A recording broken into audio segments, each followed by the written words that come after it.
Who doesn't want to be wealthy? And who doesn't want to be financially free? Hi friend, and welcome to another Financial Transformation Thursday. I am so grateful for the response I received on the last video. You guys understood what I was trying to convey, and I appreciate all the likes, the new subscribes, welcome. And then I even got a few direct messages on Instagram with you requesting my help, and I appreciate that because that's what I'm here for. That's what I want to do. I'm also amazed at how many of you are downloading my November Home Organizing Challenge. If you haven't downloaded that yet, it's not too late to start. You can go ahead and grab that from the description box below. The reason why we are doing the Home Organizing Challenge is because we are preparing for our Finance Organizing Challenge, which starts next month. What happens is when you organize your home, you start to see where your money went, and then the added benefit is that whatever items you aren't using, you can sell to help with your finances. You may be wondering, well, why am I talking about finances already if we're not even doing the challenge until next month? Well, we need to get into the correct mindset about money, about wealth, about finances, about budgeting, about everything related to money. Who doesn't want to be wealthy? And who doesn't want to be financially free?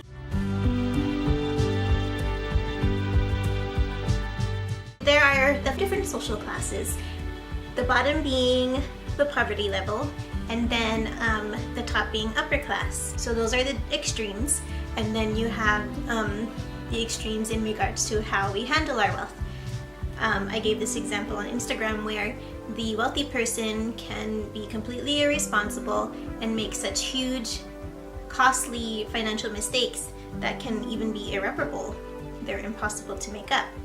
And even getting to zero and not even getting to a point where you're gaining back wealth again, that can be nearly impossible. And then you have the impoverished person, and let's say they're at the extreme where they are very responsible. They live right within their means. They have excellent credit. They have no debt. And so this person, they became responsible with little. And then eventually, let's say they're just like, I want to move up. I want to move into a higher social class. So they are going to do some side hustles if their job doesn't provide enough. And then they're still responsible with the added income. And then they move further up, add more income, even getting to this place where they do reach upper class because they were able to handle their money when they had little, and they've stayed consistent being responsible with their finances.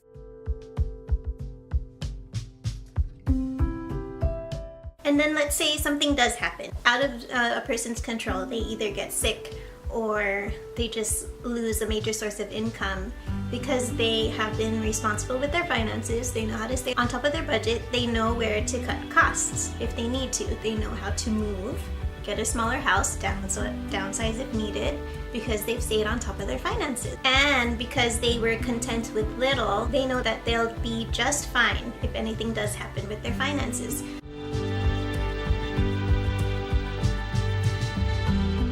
In order to achieve financial freedom and to be able to handle wealth, you have to become responsible financially. So we have to learn how to stay on top of our finances.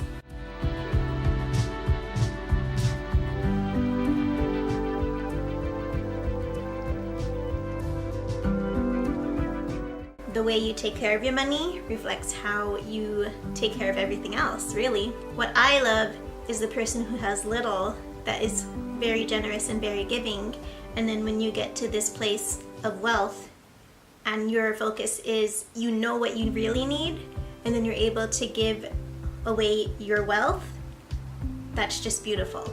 So that's part of our money mindset that we'd like to get into before we start the Finance Organizing Challenge, because we want to be able to have peace in whatever financial circumstance we're in. And in order to have that, we have to be content where we are right now, take responsibility for the position we are in at this moment, and know that we can improve our finances and achieve financial freedom and even get to a place of wealth where we can be giving beyond belief. So like this video if you're ready to become financially free, and subscribe for more motivation to get your finances in order. Don't forget to download the Home Organizing Challenge so we can be prepared for the Finance Organizing Challenge next month. Or if you already have started, don't forget to tag me at Terry Elizabeth LLC, and you can even use the hashtag Piles Before Smiles. Be sure to share this video with others because I am going to share some financial organizing techniques that no one is showing you. And the next video I'm going to actually be showing you why you should use credit cards and how to maximize the use of credit cards that have rewards. Now, don't get me wrong, you're not supposed to be using your credit cards if you have debt. You need to pay off the debt first, but I'm going to show you the benefits of using a credit card. You can make hundreds just by swiping your credit card. All right, happy budgeting!